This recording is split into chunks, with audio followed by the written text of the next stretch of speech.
And I should just put for the record indicate that this is live streaming this sentencing hearing. Thank you.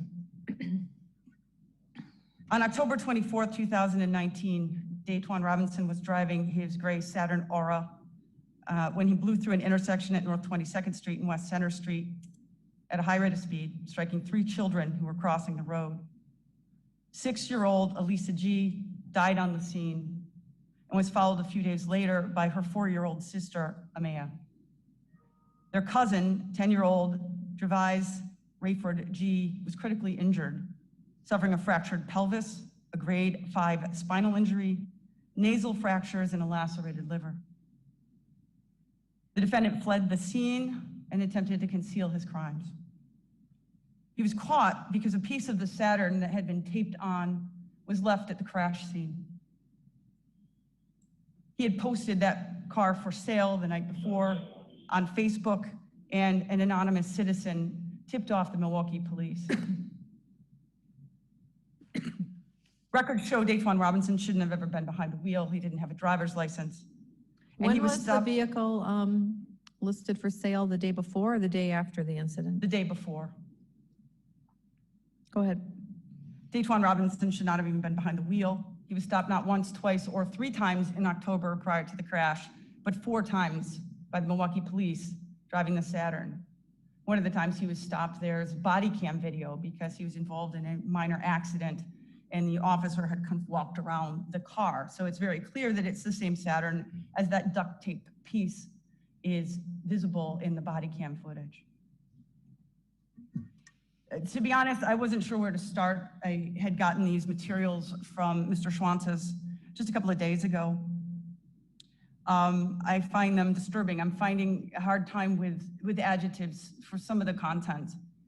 The additional sentencing arguments, it appears to be a blatant attempt to manipulate the court using racial arguments. He segregates everyone into black or white and uses the very first example of a case that's not even relevant. It's about a sheriff's deputy in an accident. It's not a hit and run causing death. It doesn't involve children being struck, and it certainly doesn't involve anyone leaving the scene and trying to cover up the crime.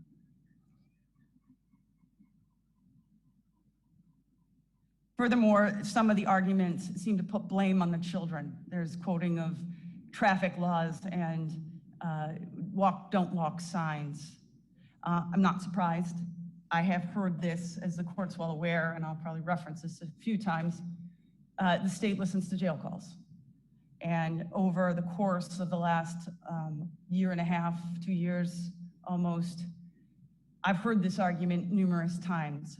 Prior to the plea, the argument was put forward in the way, very vague, of, you know, I hope the person who hit those children knows that they didn't do anything wrong because the light was green. Heard that argument from the defendant, from his mother. Just a few weeks ago, however, and I will omit the profanity and paraphrase here. I'm gonna make sure you use your microphone, and I'm gonna ask you to speak just a little slower, okay? Sure. Just a few weeks ago, Mr. Robinson made a statement to his brother, and again, I will paraphrase, it's something to the effect of that the judge has to give him probation, because if you watch the video, you can see he didn't do anything wrong.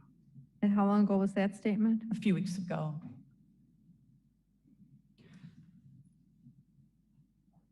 In addition, the state and Mr. Schwantes have filed sentencing summaries, to put it probably in the best way. The state confined itself to January 2017 to present, also confined to just hit and run causing death cases, looking for something that would be comparable to what the court has to deal with here. Mr. Schwantes did some amendments to the document. State would agree. I believe that those are all accurate. And I don't think it changes anything. Because even with adding whether or not someone had a prior conviction or whether or not they were drunk driving, none of these cases still comes close to the loss of life and the harm caused in this particular incident.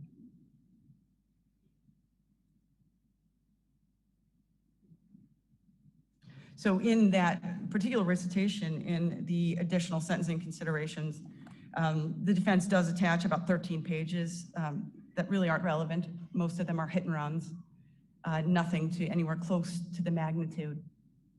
The attached case numbers with the numbers to the side, I think most of those cases from 2017 forward are included in the state's summary of the sentences. The defense brief also kind of focuses on what Daetwan Robinson didn't do. So for each of the cases, well, Daetwan Robinson, he wasn't driving drunk. He wasn't fleeing police. He doesn't have prior convictions. The part of the sentencing memorandum that I clearly, again, struggling for words, found upsetting is Mr. Robinson's recitation of what happened before, during, and after the crash that killed the children. To say they're pure fiction is maybe a little extreme, but there is very little truth, other than the fact that he was driving the car that struck the kids in his statements. It is over-dramatized, as I'm sure the court noticed as you reviewed that particular portion, and it paints a picture of someone that I do not recognize, not from the facts of the case, not from 2 years of jail calls. It paints a picture of someone who very well may be the face that many of the people in the community saw, but certainly not having anything to do with this particular offense. I think a lot of the background provided in the sentencing memorandum is accurate. I would have no way of knowing some of the things, whether they are true or not. I would say that his description of his marijuana use is somewhat laughable, as I have heard him regale friends with tales of, things that they've done and using the marijuana. So again, I was sitting here trying to figure out what's important for the court to know. The court has the criminal complaint, and as the court mentioned, you have reviewed the state's summary video with the narration of Detective Drager. There are, however, pieces missing there that show that Daetwan Robinson's version that he submitted to the court as truth is in fact a lie. So I just want to go through what I think the court needs to know about what really happened on October 24th. Mr. Robinson claims that he went to work that morning. Text messages indicate that he was supposed to go to work at noon. However, at 12:45, he texted his mother and said he had an eye appointment and couldn't go. They had a discussion about him using some comp time, and she told him that he needed to go into the block office to sign up for field hours if he was going to use his time. He texted his mother. Sorry, I just need to make sure I have my notes correct. I don't want to misspeak.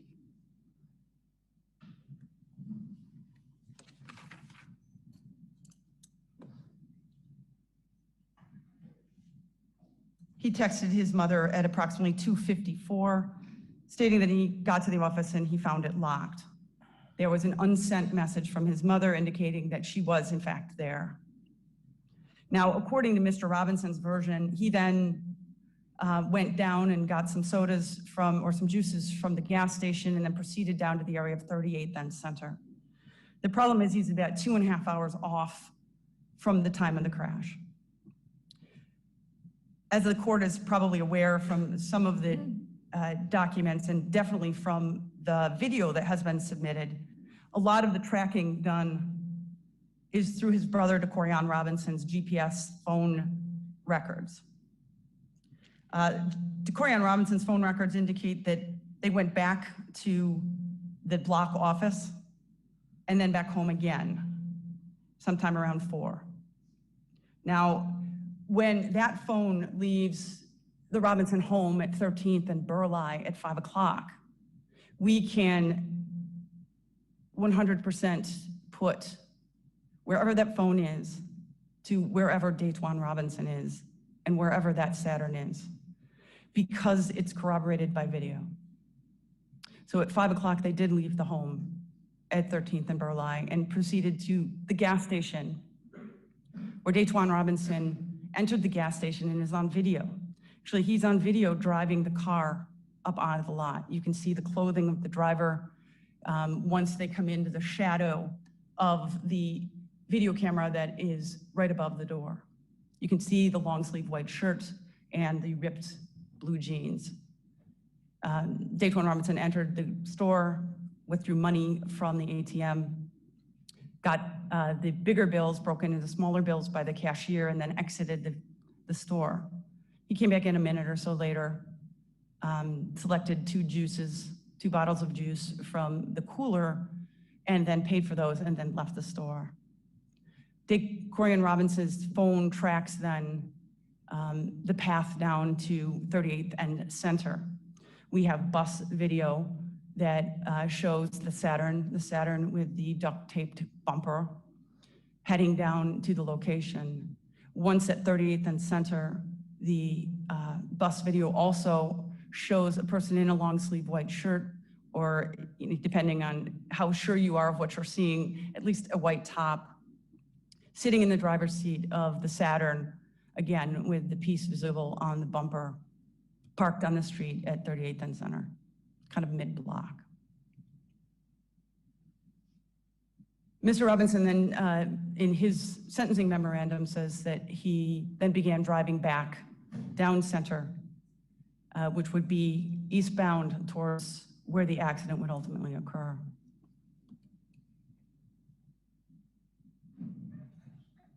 His description is he got to the light, and it seems to say that he stopped behind some car. But the car didn't move. I'm going to object. The green light. That wasn't the description. That wasn't the characterization at all, that he stopped behind another car.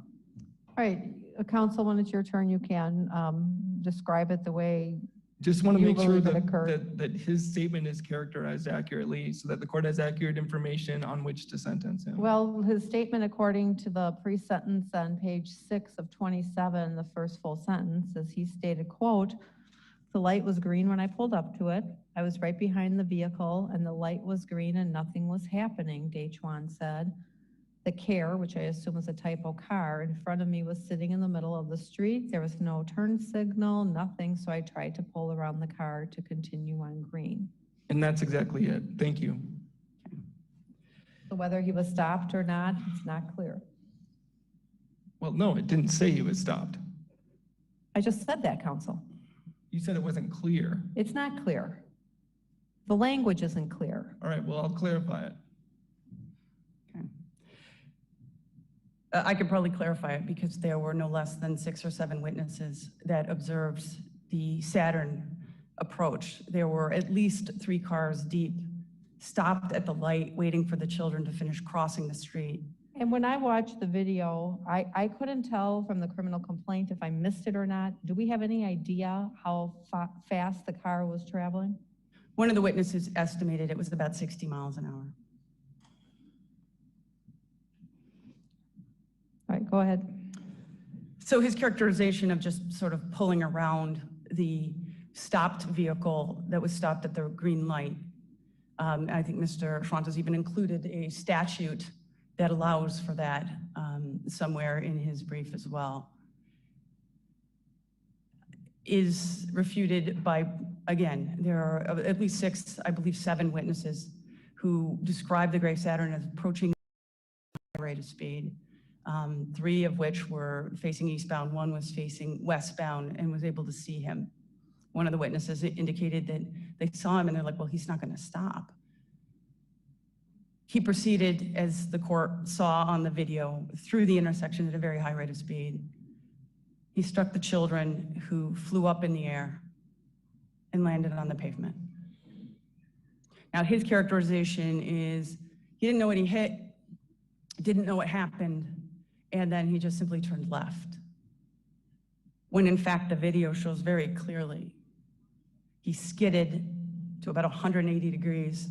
He would have been facing essentially where the children were lying in the street. There were other motorists, other people who were waiting at the light, were getting out of their cars and running to the children. They were running to help. Instead, Mr. Robinson turned in a tight circle and fled up 21st Street. His description of what happened when he got home was that he basically pulled up to the house, he parked the car, and wiping the tears off his cheeks, he went in the house. The rest of the description makes it sound like he stayed in the house all night, tossed and turned in his bed, couldn't eat, couldn't sleep, and thwarted the efforts of his family members who were all trying to support and comfort him. Well, Judge, you've seen part of the video. You've seen what happens. What you didn't see, and these are some of the videos that were included from the house that was right across 13th Street, recorded much of the action. After the accident occurred, but before Daetwan Robinson arrived home in that Saturn, 4 males came out of the Robinson home, and they began to mill about like they were waiting for something. 2 went up onto Burleigh and were looking around. Then at a point, there was a white sedan they were kind of standing by that was parked on the road on 13th Street. One of the males got into that car, backed up, and blocked the alleyway. Now, just to describe this, the Robinson home sat on the alley on the corner of 13th and Burleigh on the west side of the street. The video that we have is from the east side of the street of another home that sits also on the alley, but one off from the corner. According to neighbors, the Robinsons have numerous cars, and they park many of them in a lot, an empty lot on the east side of the alley. So while these individuals are milling about, one of them gets into the white car and blocks the west side of the alley for a moment. A minute later, the Saturn, now with the damage and missing that taped on bumper piece, comes across the alley from the west side to the east side and parks in that empty lot where the Robinsons keep their cars.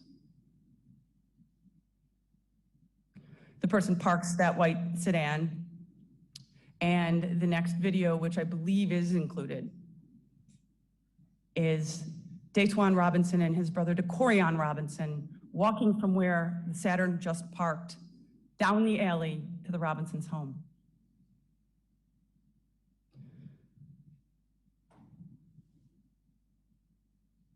So he didn't go home. He didn't have tears streaming down his cheeks as he just went in the house and remained for the night.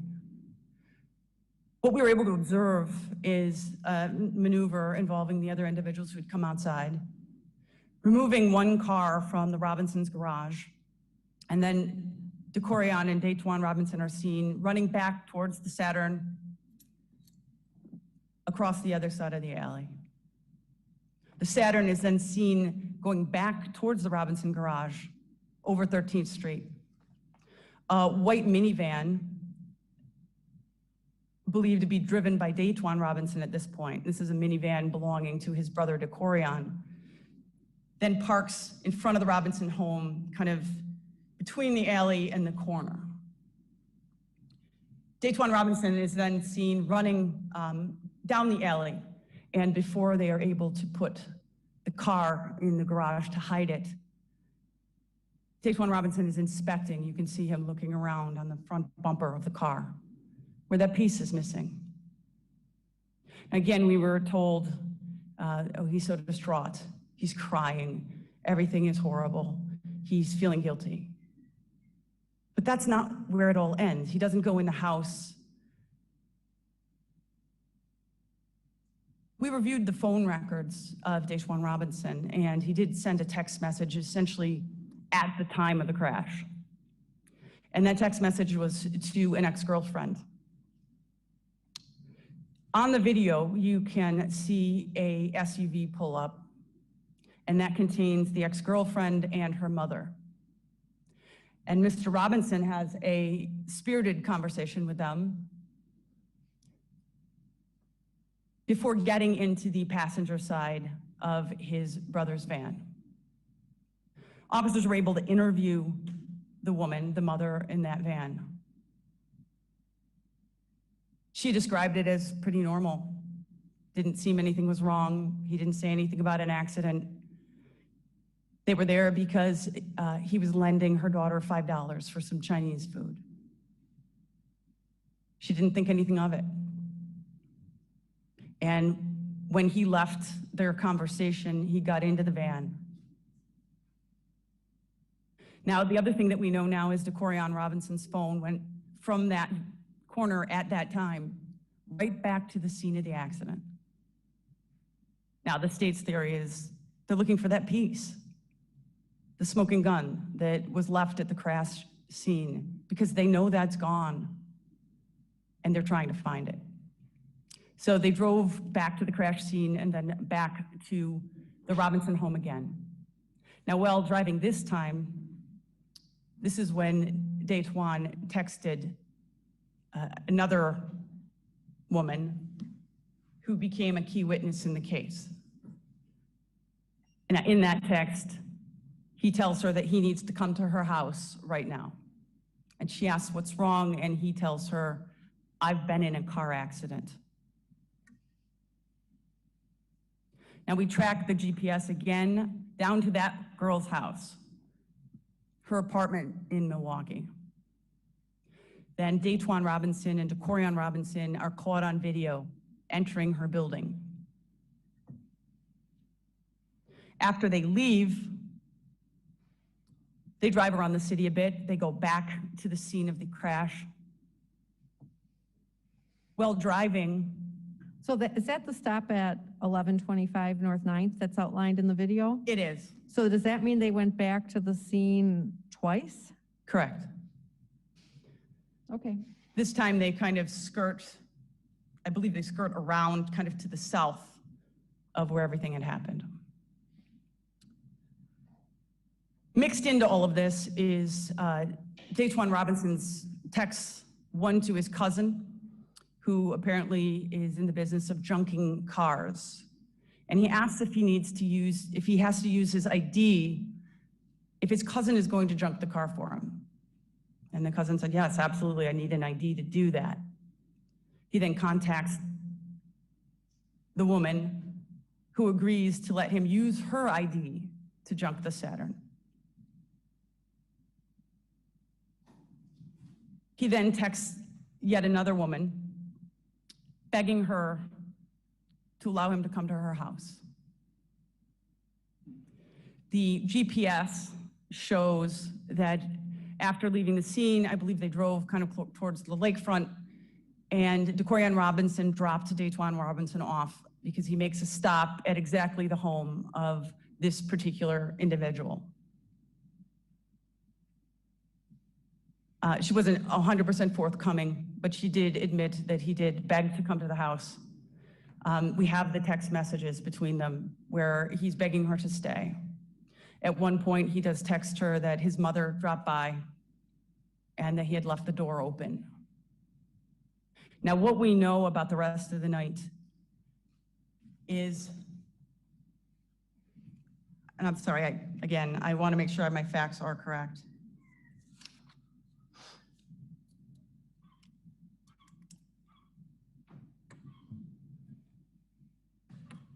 What we know about the rest of the night is that he remained at that home for a while.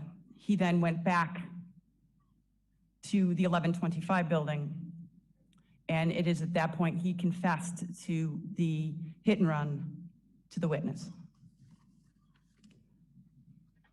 At about 3:41 a.m., I believe it is, Daetwan Robinson, Daetwan Robinson, and a family friend left the state.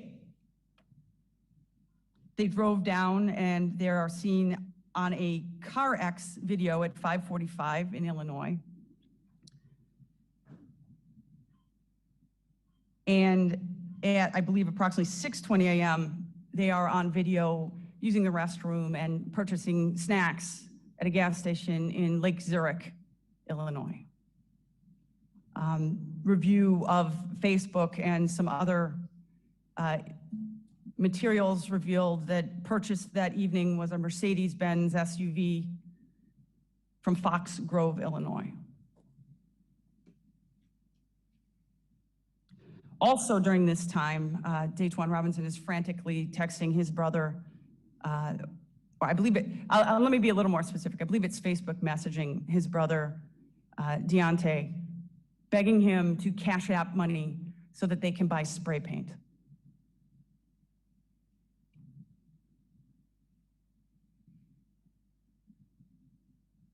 The next day, there are text messages and Facebook messages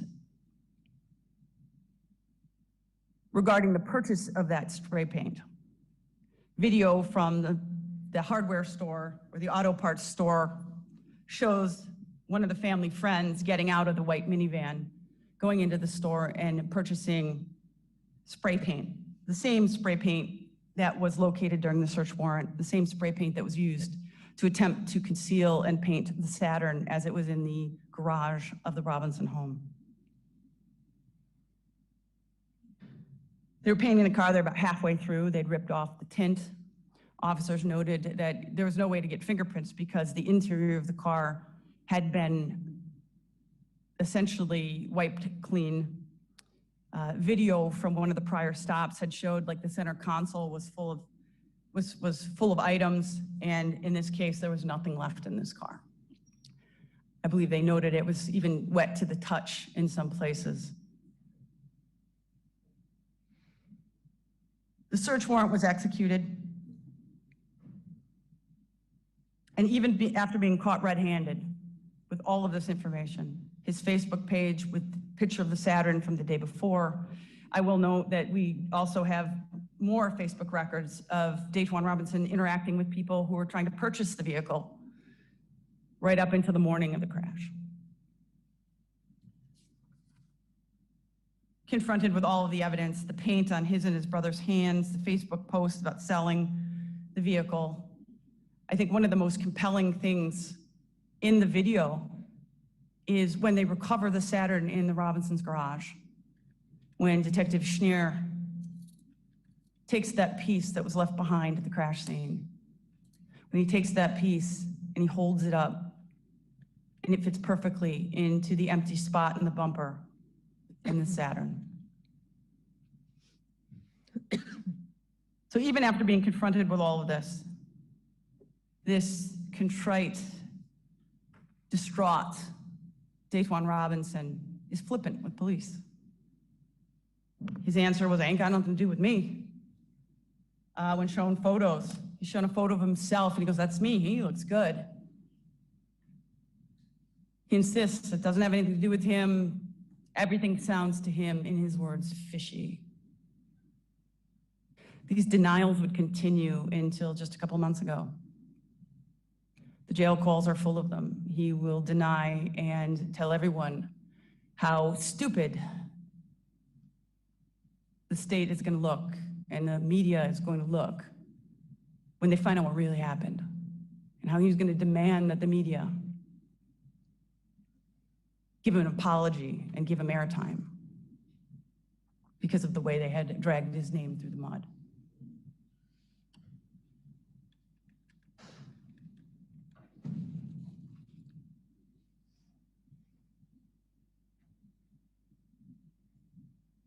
The sentencing memorandum portrays a picture of someone who feels so guilty. But again, as the court's aware, jail calls are what people say when they don't think anyone is listening. The concerns of Daetwan Robinson range from girls to cars, to reminiscing about old times. He broke down exactly once, as far as the state had seen. And that was after a confrontation call, which is included in the summary evidence in the video.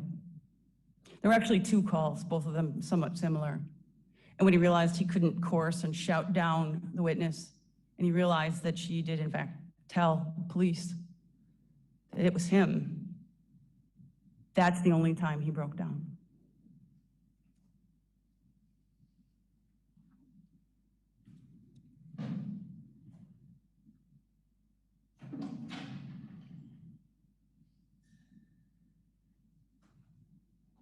At that point, he wasn't crying for Mia or Lisa or Drevi. He's crying for himself.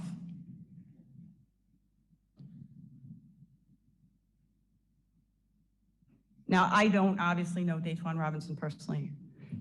I know that the defense has filed loads of glowing reports, testimonials to what a good person he is. And while character does play a bit into this, that doesn't excuse behavior. He doesn't have priors, that's true. He has served working for his mother at Block. I think at one point it was noted that he was making about $500 a week.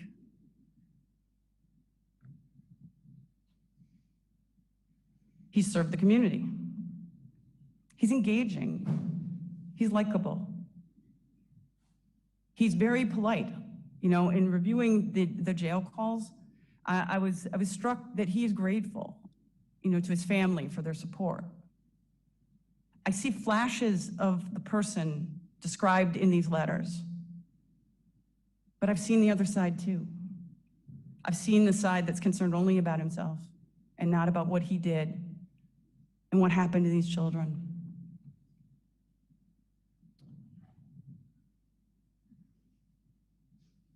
I had an opportunity to then look through, you know, the photos provided. And the only thing I could think of are these are photos that Ms. Foster will never have.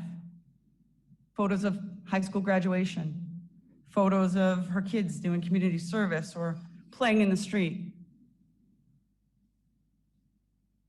helping their sibling. They have a little brother, you know, do his hair. Those are things that Daetwan Robinson, by his reckless acts, by his reckless driving, took away.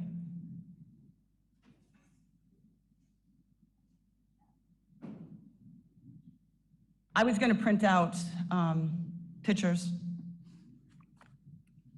of Elisa and Amaya and I keep messing up his name, I know, Gervais.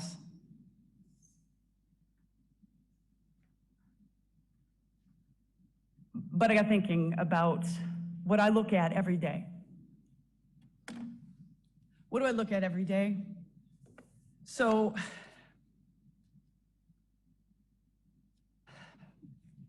throughout this process, and you know, as I've noted numerous times, the state listens to jail calls. I've had to listen to some of the most vile, horrible things being said about me, personally. From family members, from defendants, in this case particularly. And it's hard to listen to. According to the family, the only reason they're being prosecuted or being prosecuted this hard isn't because there are 2 dead children and 1 that was seriously injured. It's because of misconduct of the state, a prosecutor out to get them. So I had to remind myself every day when I listened to this vile, sometimes racist stuff being spewed in my direction, threats to my career, I had to remind myself of why I do what I do, why I've done what I've done, what I do for 25 years. And sitting across from my desk for, well over a year, this.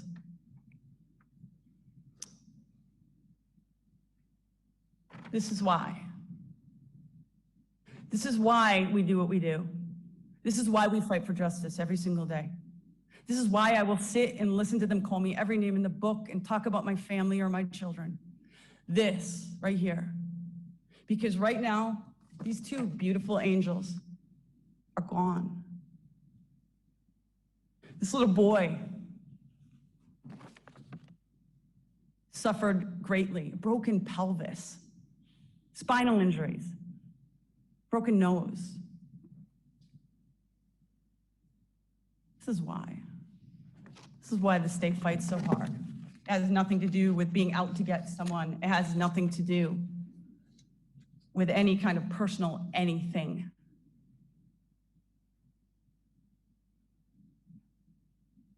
And you're gonna be bombarded, I'm sure, for the next hour or so with all of the wonderful things that Daetwan has done. But I ask the court to remember, while you're hearing all those things, think about, I mean, this is what I think about. Would the person that they're all describing, would that person leave 3 children to die in the street? Motorists who were just there, jumped out of their cars and ran to these children. But the person responsible for the injuries, for the accident, for the death of these little girls,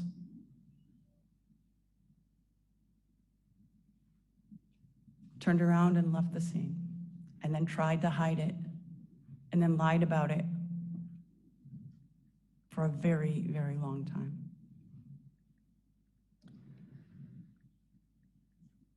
The state had decided not to play the video that we gave to the court in open court. Ms. Foster hasn't seen it. She wants to see it, but as of yet has not. And the state is not inclined to make this a spectacle in any way. What was important is that the court saw it. The court saw what really happened, not empty words on a piece of paper. The first time I saw it, the first thing I did is gasped. I've had to show it to several people since then, and they've had the exact same reaction. 2 little girls skipping across the playground, the little one trailing behind because her coat is falling off her shoulder and runs to catch up to her sister and her cousin. The last minutes of their precious lives. We're going to ask that you follow the recommendation of the state. I think it is appropriate. I think it is necessary, and I think it is justice. I see you've had some family members in and out. Do you have family members who'd like to speak? The girl's mother would like to speak. She's not sure if she can. We'll see. I'll be honest. I don't know if she is ready. We'll see.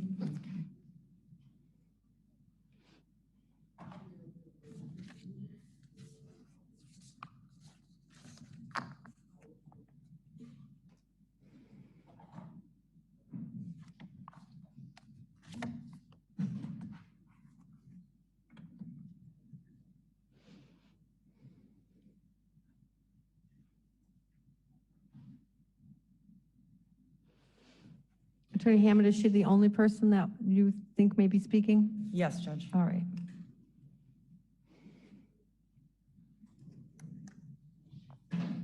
And can you update me on the boy's injuries? I haven't gotten an update in a while. His father is here. I do know, I believe he underwent some surgeries. I don't know how he's doing as of today. I will be honest, Ms. Foster wasn't doing very well in the hallway, so I spent my time with her. All right.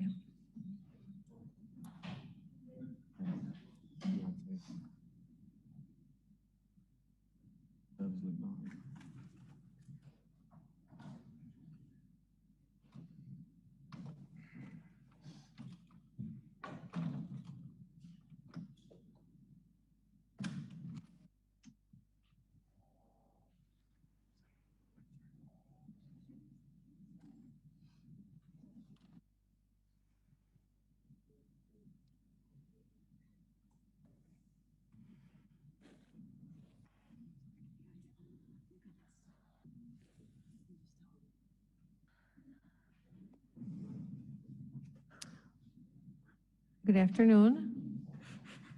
You can take down your mask if you'd like to when you speak, and you can take any breaks you need to take, okay? Will you please state and spell your first and last name?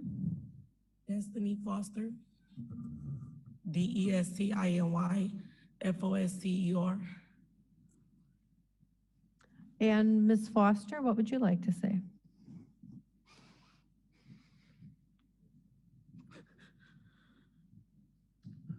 They was babies. They was babies.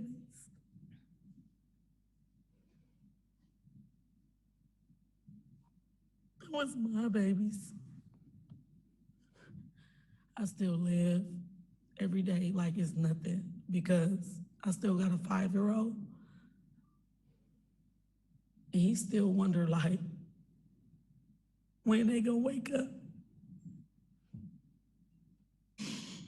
He asks me more now because time had went over and they wasn't home when he came home. And he asked me more about Mia, which is my youngest daughter, which she's 6 now.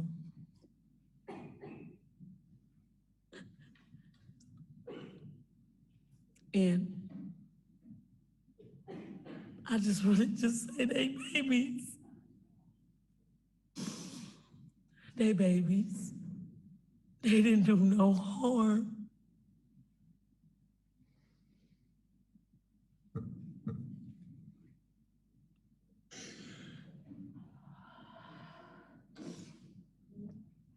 They kids.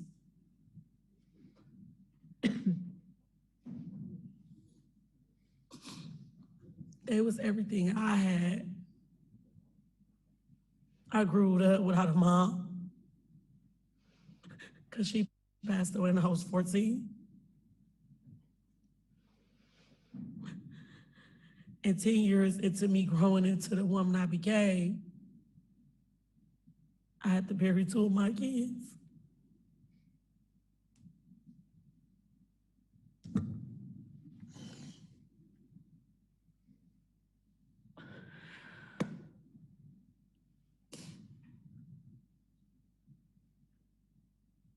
They was special. They was everything to me. They was real funny though. I ain't gonna lie. They was real funny. It's just a story I gotta tell my son, like, on just my life, you know. As he get older, he wanna know this, that. And all he says, why they get run over by a car? I said, son, I don't know. He said, Ma, where were you?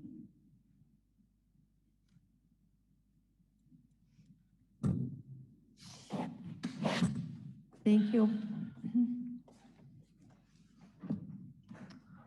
All right, Attorney Schwantes.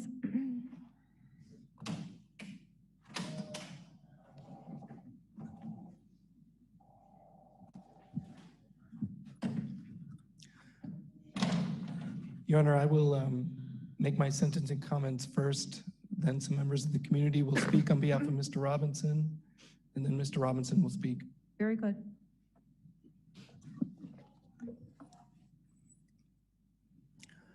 October 24th, 2019, 3 beautiful children crossed Center Street against a red light. 3 beautiful children crossed Center Street against a don't walk sign. That's the truth. There's no dispute about that. The tragedy that occurred on 22nd and Center started with the beautiful, wonderful children that our community has lost crossing Center Street against a red light, against a don't walk sign. This is not to blame the victims. This is not to blame them. is just to make sure that the court and the court of public opinion sentences Daetwan Robinson, a 21-year-old African-American young man born and raised in our city, is sentenced on the facts, not out of how angry we all are about reckless driving, not out of outrage, but on a meticulous review of what really happened, and also based on the life that Mr. Robinson has led. Here's what the video shows that we've referenced, but not seen in court. But the state, law enforcement, the court, Mr. Robinson, and I have all seen the video. For the record, it shows the three children leaving the school playground. They go to the northeast corner of North 22nd Street and West Center Street. The light for traffic on North 22nd Street turned green. The walk sign went on. The three children begin to cross on the walk sign. But there's two vehicles on North 22nd Street going south. And what those two vehicles do is they turn left into the crosswalk where the children are supposed to be crossing. In other words, this is traffic that did not yield to the two kids. The three kids. Two cars did not yield to the three kids. But the kids in the crosswalk on a walk sign had the right of way. So when the two vehicles go through the intersection, south on 22nd, turning left onto eastbound Center, they don't yield to the children. So the kids retreat back to the corner where they came from. They don't make it across. This is the first two driver errors that put this tragedy in motion. If either of those two cars yield, as required by the law, the children are across the street safely and alive.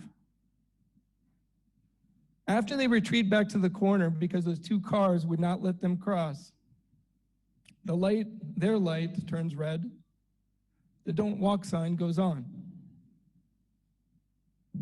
Now there was this car going west on Center Street that had been stopped at the red light.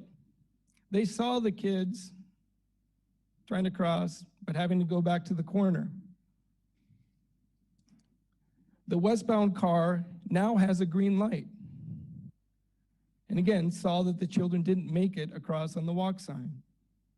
That driver was undoubtedly trying to help the children.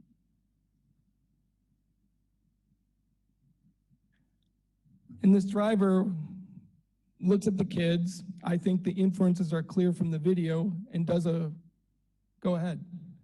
That car remains stopped, and that's why the kids are crossing the street in front of that car, because the car closest to the kids on westbound Center waves them across. That's why those kids are crossing the crosswalk at that point. I see Attorney Hammond shaking her head, but the kids start across that crosswalk against a don't walk sign, and that's undisputed. The car on westbound Center remained stopped. There's a car on eastbound Center that is the car I'm referring to that was a car ahead of Mr. Robinson's car that also remained stopped. As Daetwan Robinson approached the intersection going eastbound on Center, he saw that there's a green light, but cars in front of him not moving. I thought it was one car. Attorney Hammond thinks it was more than one. But in any case, the cars aren't moving. Now, a reasonable inference that anybody would have when there's a green light and a car is stalled or stopped is that they are stalled, or that maybe they're turning a left turn, but either forgot to signal or their signal's out.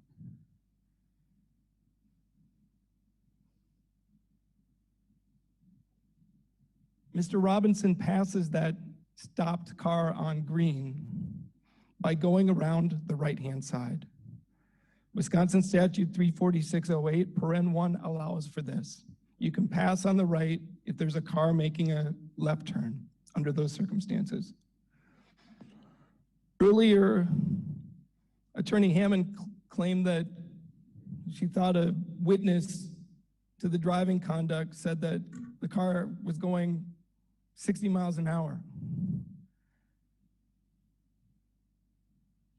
Well, the speed limit on Center Street is 25.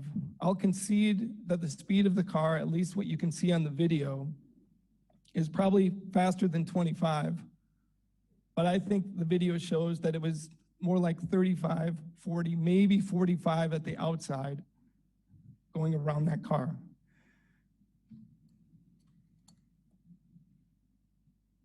There was no crash data recorder that was recovered that gave the objective, here's how fast the vehicle was going. We normally get that in these cases, and a lot of the hit and run causing death cases in Milwaukee have had speeds at 70, 80, 90 miles an hour. That's not how fast Mr. Robinson's car was going. It's undisputed that Mr. Robinson's car went through the crosswalk on a green light. His car hit the children crossing on red with the don't walk sign. Mr. Robinson is guilty, and he pled guilty of failing to remain at the scene.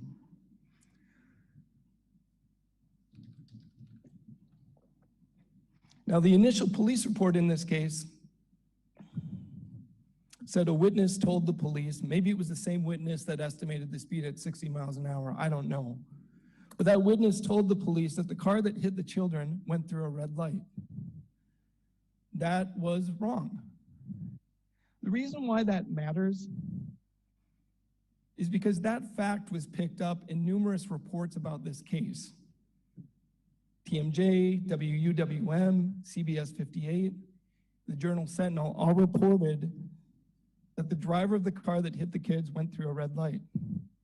It has never actually been reported that it was actually the children that were crossing on a red light against the don't walk sign. And the reason this matters is this.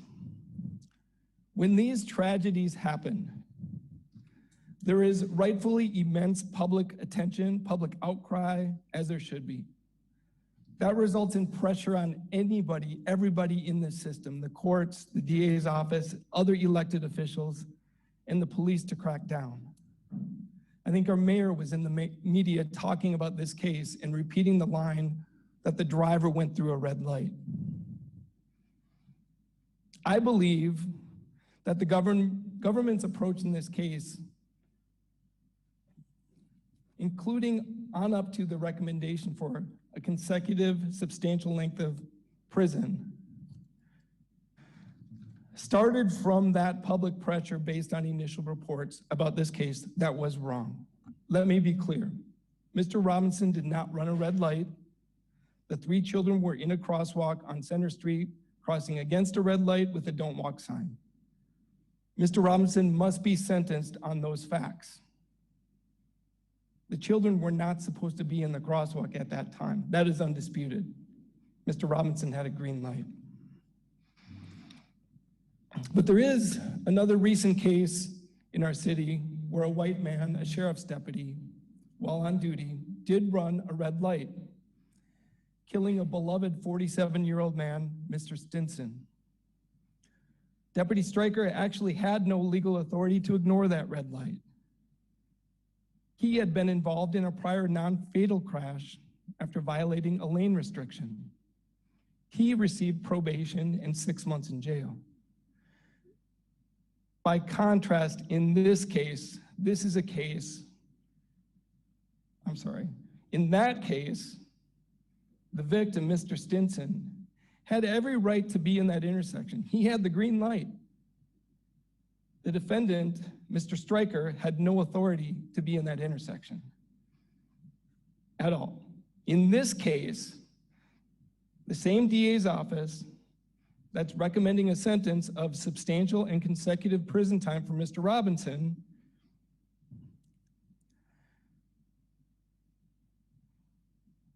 a young African-American man who at age 19 did not run a red light. They're making a recommendation so much different. This is a case where the victims had no right to be in that intersection, but Mr. Robinson did. Well, actually, Mr. Robinson didn't have any right to be operating a motor vehicle, am I correct? That's correct. All right. He had a green light. He didn't have a driver's license. He had a green light. He had been stopped by police 4 times earlier that month, and they did not cite him with driving after suspension.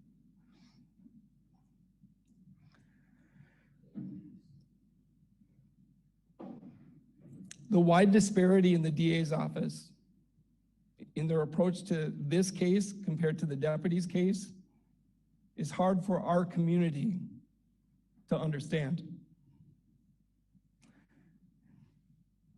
Attorney Hammond mentioned that she doesn't think we should be talking about race. But I think to the contrary, this is what our community demands. If we don't talk previous Milwaukee County hit and run involving death cases, I provided every case since 2009. The state referenced every case since 2017. In every previous hit and run case involving death, especially since 2017, there are factors that make that previous case more aggravated than this case.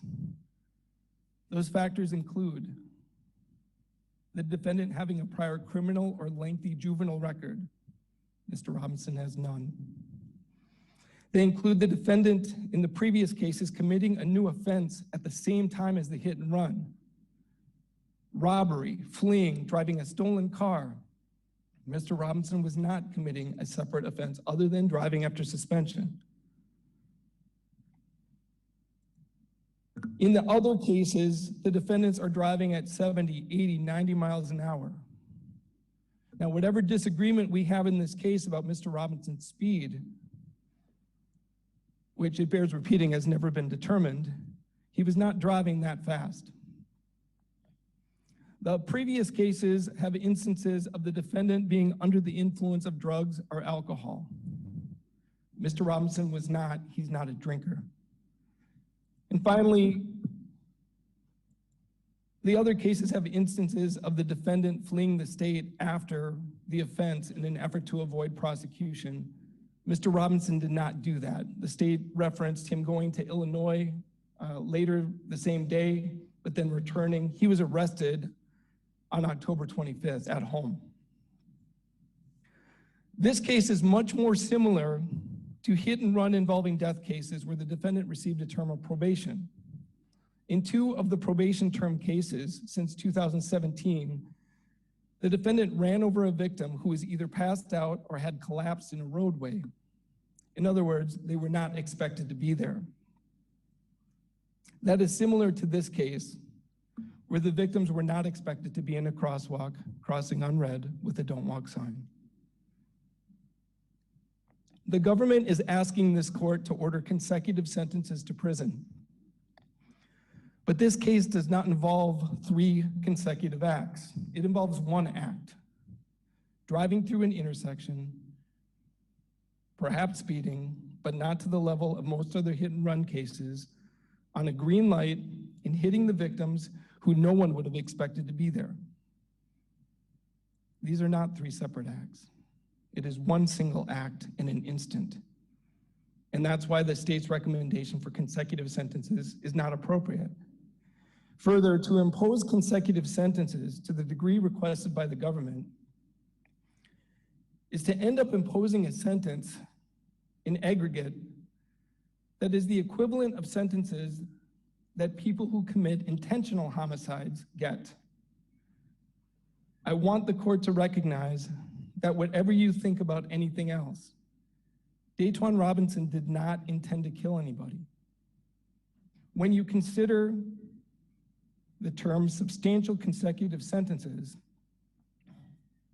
they must be reserved for separate instances of intentionally violent conduct and not for the facts of this case.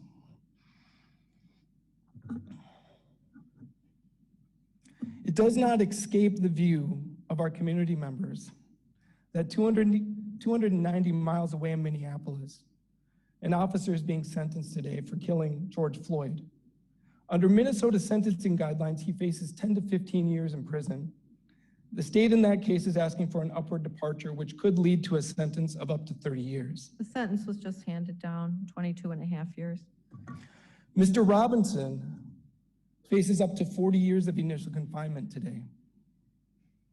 When members of our community ask how that can be, I can give an answer. I'm a lawyer. I practiced law for 9 years in Minnesota. But that answer is so unsatisfying. It doesn't make sense. And it doesn't feel like justice. On behalf of Mr. Robinson, we have submitted a sentencing memo and letters from the community, teachers, other professionals that tell you about who Daetwan Robinson is. His charisma, his leadership skills, his love for our city, his love for the members of our community. A video from one of his bosses, Angela Lang, that was provided to the court and council earlier this week, describes Mr. Robinson's potential and how he's always looking to make his neighborhood, our city, and the world a better place. Pictures of his brothers and him from October 2019 were published in the Washington Post. They show them walking throughout our city to engage his neighbors and getting involved with making our city better and participating in the decisions that are made in our city and voting. All of that stuff is true. Mr. Robinson admits that he fled the scene. He admits that he took steps to not be discovered with a poor spray paint job on the car after the fact. But he ultimately took responsibility for what he did, and he did it in the face of intense public sentiment about reckless driving. He did it knowing that this case was one of our city's poster children for reckless driving. He did it knowing that the government's recommendation was out of line with other similar cases. He did it because it was the right thing to do, because he fled the scene of an accident, and I'm using that word deliberately, an accident involving the death of 2 children and the serious injury of another. But he did not solely cause the death of those children, and we've already covered the facts that show on the video. The state lampoons Mr. Robinson's statement of having tears come down his cheek as if he, cannot possibly be human enough to shed tears. The state, in their comments, made a sentencing argument that really did detail the facts in the case. It went through the thorough investigation by Milwaukee police, which they should be commended for. The state has certainly established that Mr. Robinson committed the offense of hit and run causing death and hit and run causing great bodily harm. The state places a lot of emphasis on Mr. Robinson not admitting right away, covering it up, on what he says on his jail calls.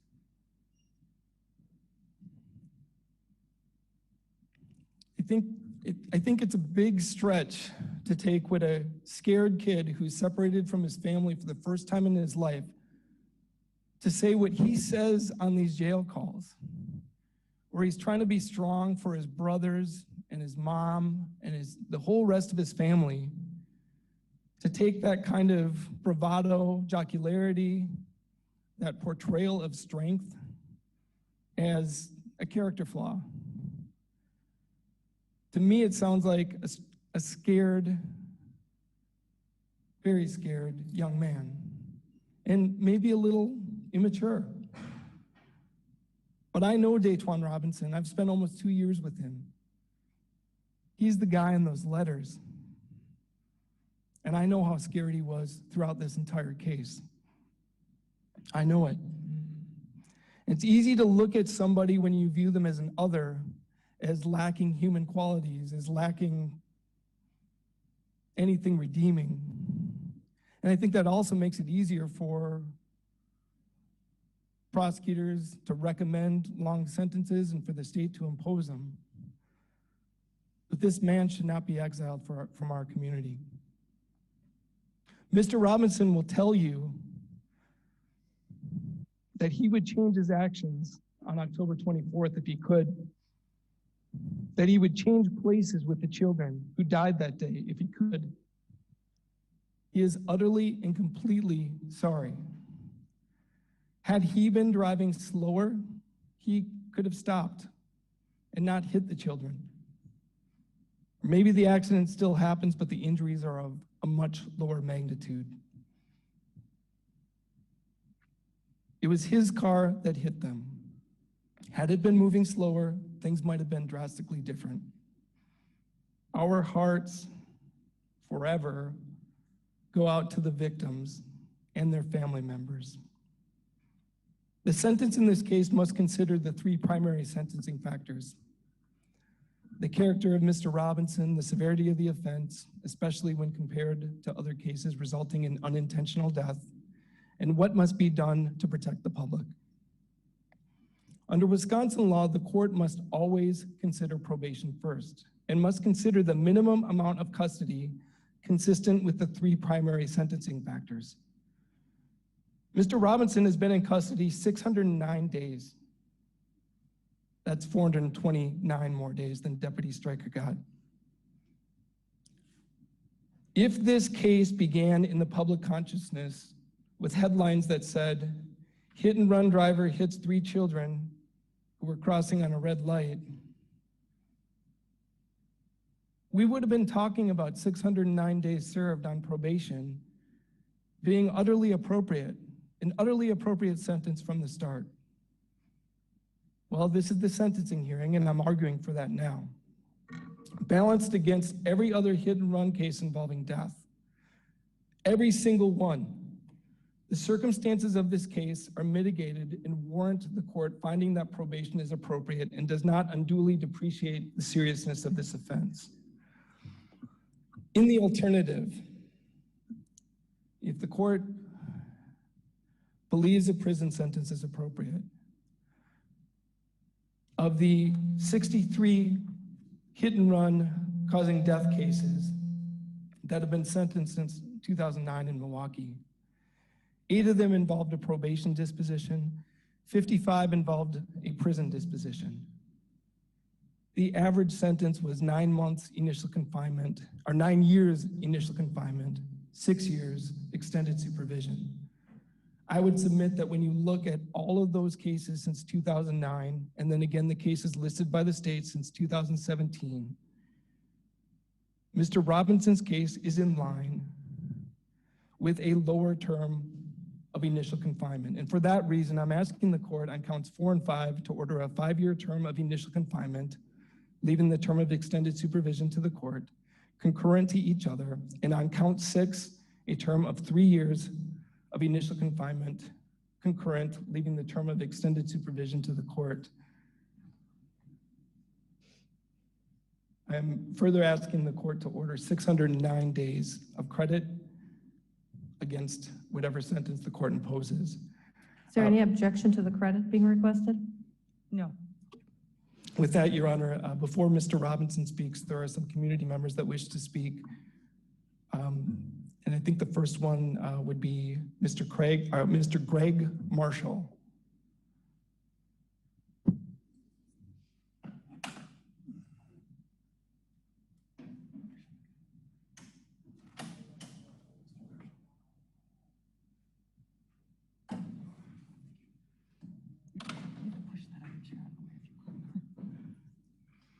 Hello, can you state and spell your first and last name, please? Greg Marshall, Gregmarshall. All right, go ahead. I have had the chance to observe Daetwan for probably 10 years, living in a neighborhood where we have had regular dinners, and I've invested a lot of time mentoring a lot of youth in Milwaukee and around the country through everything from music programming to training kids how to do production in the marketing, branding, business world. And if anybody would have asked me who would I identify that I've met on the north side of Milwaukee of young men who exemplify the greatest potential, his face would come to mind right away. In regard to how I've seen him conduct himself in any scenario that I've witnessed, he's respectful, he's kind, he's upbeat, he's positive, he's interested in other people. When I would run into him, even downtown at where he was working at the time, he takes the initiative to reach out and connect. He's a kid who wasn't, the pattern of life that I saw in him was not one of trying to hide, trying to get away with stuff. He's a good kid. And when I saw that his name attached to this situation, obviously the paradox of profound tragedy is not missed in me, the suffering of those kids and family, I can't even comprehend. But I know in the paradox of this situation,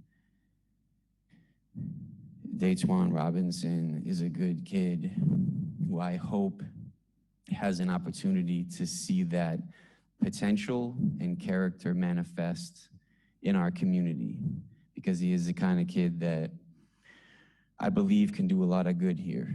And whatever you decide in this situation, I trust you to be the one who can see that most clearly. But I would just ask that you take into consideration one person who has observed a lot of young men and women on the north side of Milwaukee and around the country. And I just, before this tragedy, I would have pointed him out as somebody that I believe in. And that's all I want to say. Thank you. Next, we have Emily Matthews. Okay, let's watch it in the gallery. Okay. Deontay Robinson? Is Ms. Matthews speaking? No, she's had to leave. It's Deontay Robinson will be the next one. All right.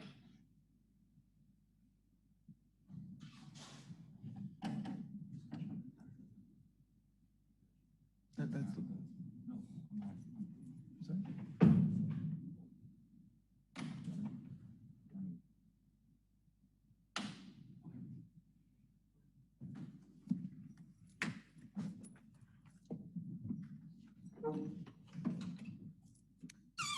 All right, sir, state and spell your first and last name. Deontay Robinson, Deontae, Robinson, Robinson. Sir, what would you like to say? First off, I like to say that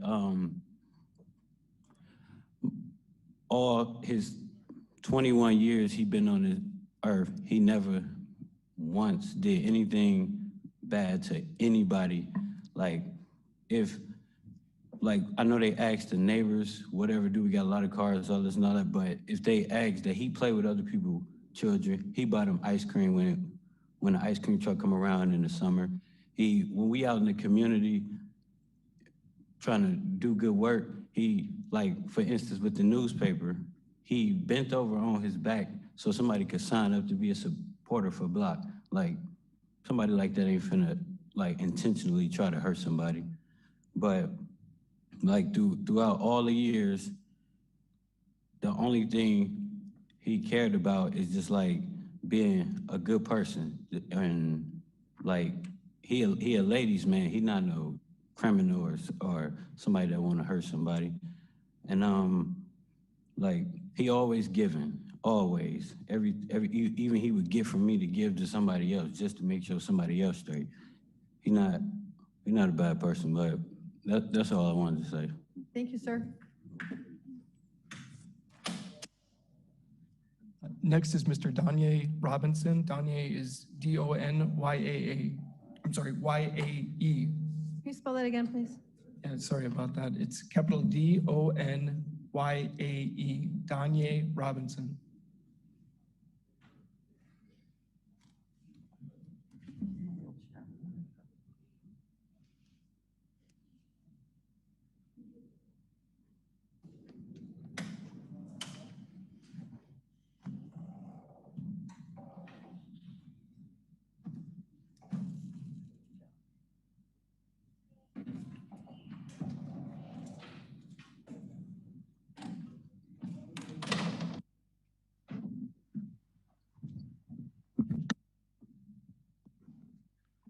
sir. Attorney Schwantes has spelled your name. I'm going to ask you to respell it for the record. Danya, Donyae Robinson, Robinson. What would you like to say? And I'd just like to say, Judge, like, you know, it's a terrible thing what happened. It's a real bad situation, you know, real mind blowing. But I just want to say, like, I hope that the situation don't be portrayed as Daetwan being a violent person inside a violent society. I would say it's a mistake made within a violent society, and it's almost similar to violence. But I just want to say, like, before, you know, the tragedy that happened, never been in trouble. He never been in violence. He's not that type of person, Judge. So, like I said, it was a real, you know, bad situation. It's terrible. But like anything, like everybody vouched for him, never been in any type of violence, Judge. It never happened. I say it was a real bad mistake, which is easy to happen in a society like this, Judge. And that's all I gotta say. Thank you, Judge. Thank you, sir. Yeah. Your Honor, the next speaker would be Peter Borg. Peter Borg, B-O-R-G is the last name.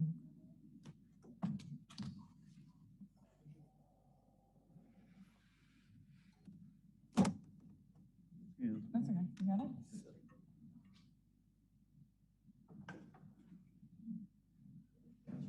Oh.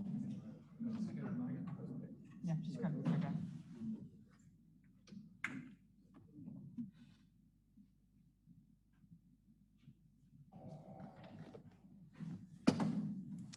Hello, will you state and spell your first and last name?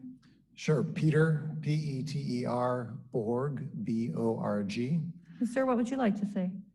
I'm a 23-year resident of Sherman Park. I got to know Daetwan and 4 other Smith Robinsons when they came to the church that my wife and I helped start that was meeting in the cafeteria of Washington High School. It didn't matter whether it was 90 degrees outside or whether it was 9 degrees outside, depending on the month. At times, he and his brothers would walk to church. This is at Washington High School, so it's at 43rd and Center, and they're walking from 13th and Burleigh because they wanted to be around a community of faith. They wanted to be around people who loved them. And over the 10 years that I've known Daetwan, he's probably eaten at my house 3 to 4 dozen times. So he's not a stranger to me. My children love him. My mother-in-law, who's lived with us the entire time, loves him. He is engaging and self-confident. He has an infectious personality.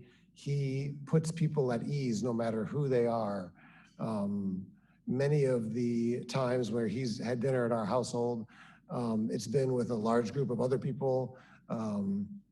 And there's not a person there. There could be 30, 40, 50 people having dinner at our house. We did this weekly, who would have a bad thing to say about his character. And I just think that the city is worse off the longer he has to be outside of taking his personality and really bringing engagement on a human level to people. And that's not to say that what happened isn't awful and shouldn't be dealt with appropriately. But he is,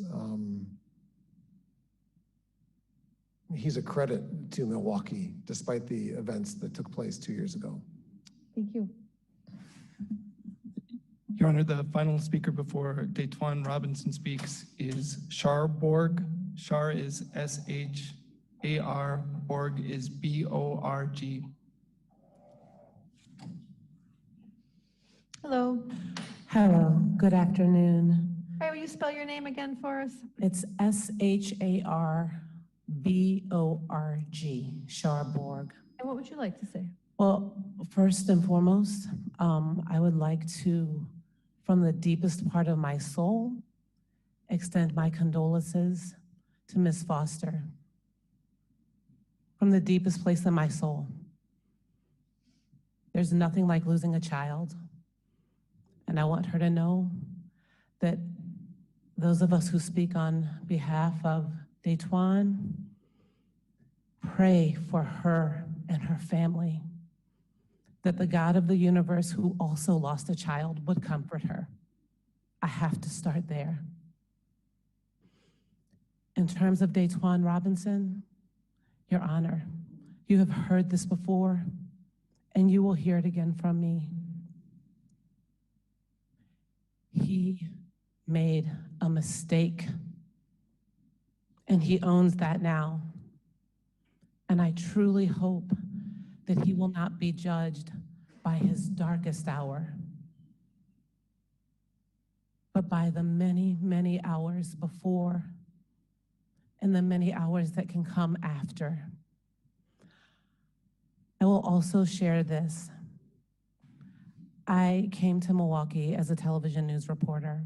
I used to be a news reporter for WISN 12. And I can remember a tragedy where a utility worker or an HVAC guy, he was driving a van and he hit a child. The child was running in the street and he hit the child and he stopped to help. And the community was so irate that he had hit a child on accident that he was shot dead. Two tragedies. And I share this to say, in a moment, I think about a young man who was in an accident and likely terrified. There's so much more to this than just stopping. There's a very real fear for one's own life. And perhaps if you haven't seen that, you don't know that part of what can happen in the community. You just think, stop. But that was a case where somebody stopped and they lost their life as a result.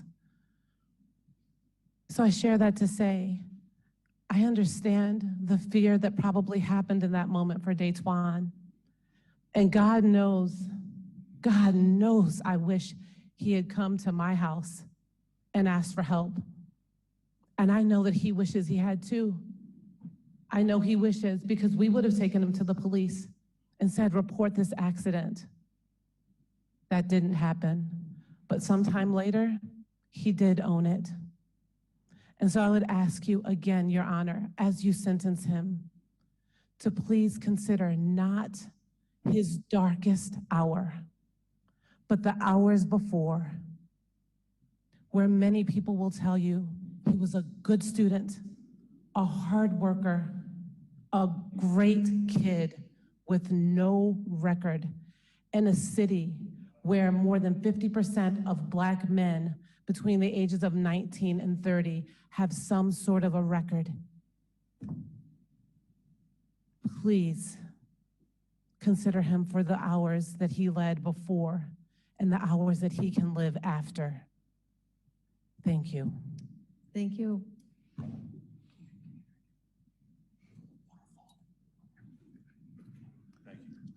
Mr. Robinson, what would you like to say?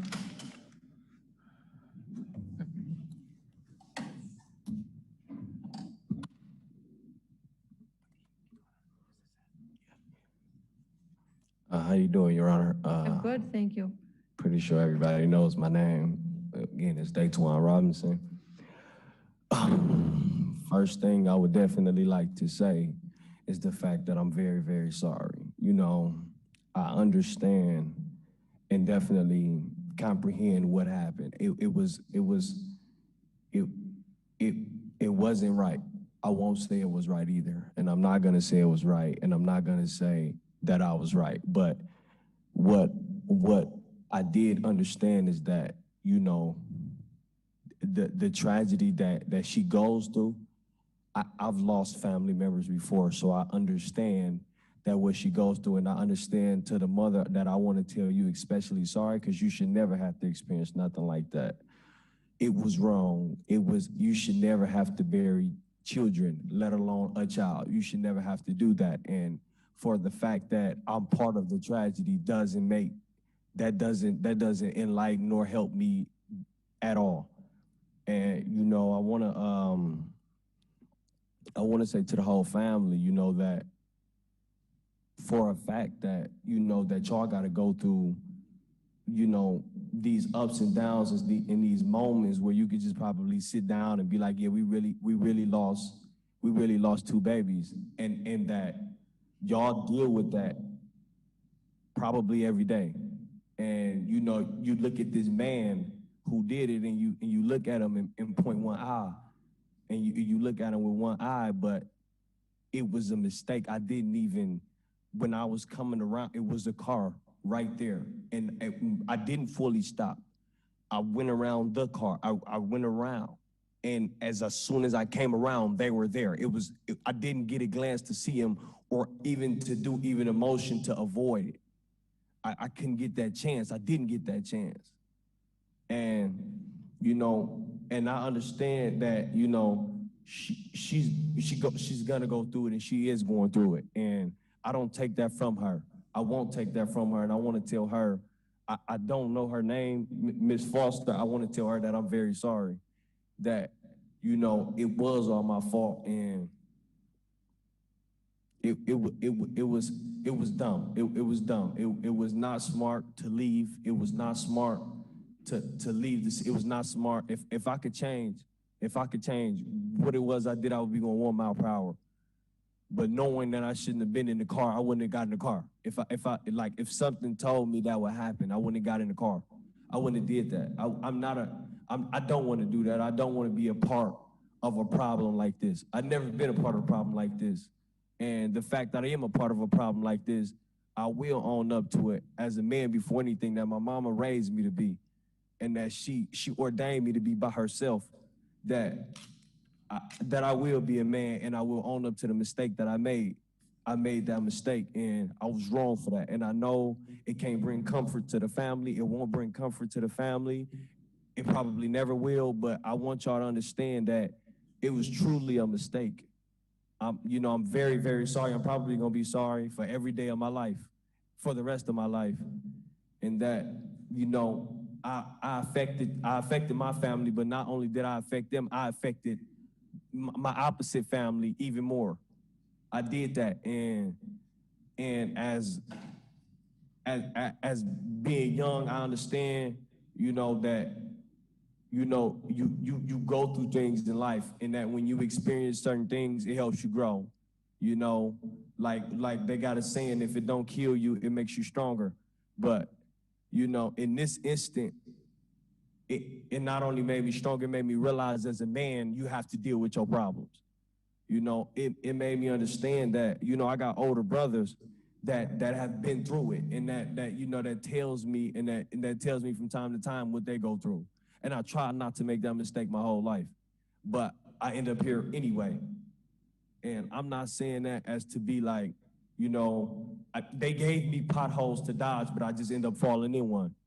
And I'm not saying, you know, I'm not taking away the fact that, you know, everybody can, you know, I understand I have a lot of people that's telling you I'm a good person, but from me to you, from defendant to judge, that I'm very sorry for what I did. From me to the mother, I'm very sorry for what I did. From me to the grandmother, I'm very sorry for what I did.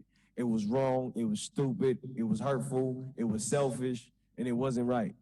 You know, and the fact that they still got to deal with that, I'm still gonna be sorry for the rest of my life. So, as you know, I pray for them. I'm gonna deal with it probably the rest of my life, and you know, I just pray for the better, and I'm sorry again to the family that I hurt. That's it. Thank you, Mr. Robinson. All right, we're going to take about a 5-minute break. I'm going to ask Attorney Hammond when we come back from the break to show us the whole 15-minute video. Family members do not have to watch it. If it's going to be challenging, it clearly needs to be part of this record.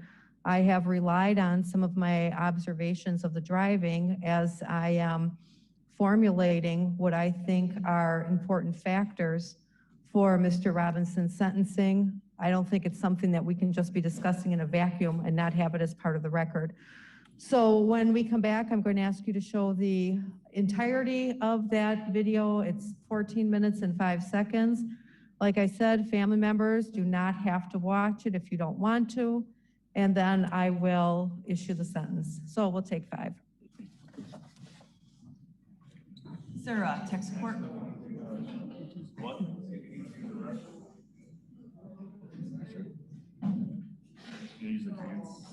So let's see. Okay.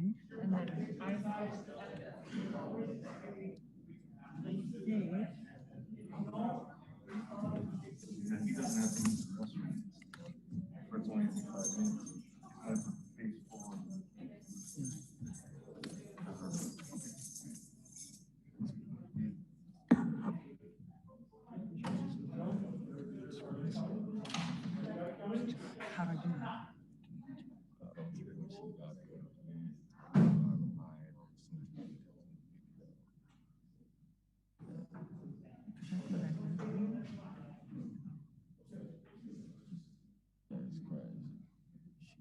Change it to whatever, it doesn't matter. There we go. Fine. Thank you. I didn't realize it was that close. I can hear him. Okay. You're gonna get some documents that I have to explain to you, or one of the appeal documents I told you about. Where are you at? Airport? Control? Cool.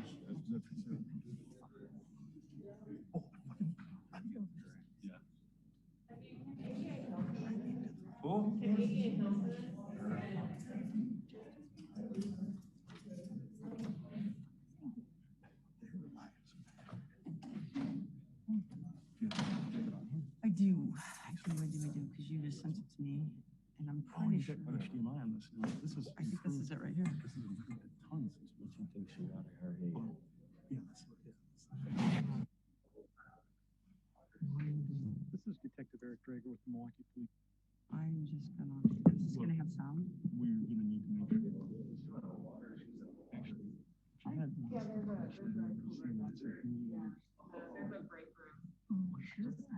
In the line.